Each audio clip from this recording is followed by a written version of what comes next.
Okay, for the fifth and sixth exercise, number 5 yung obliques mountain climbers. Tapos number 6 yung knee tucks. Pagsasamahin ko na sa isang video to ha. So ito yung workout of the day number 4. So ito yung obliques mountain climbers. So straight arm plank. Sana visible ako sa video ng maayos. So obliques siya, di ba ang normal na mountain climber ganito. Pero ito, your knee will turn to one elbow, tapos the other knee to the opposite elbow. So, ganun lang.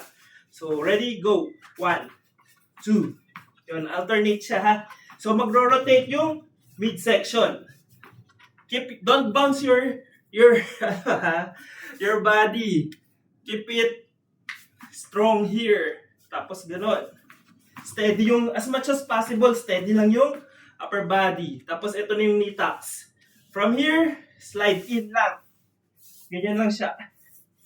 Don't forget to go back to straight arm plank.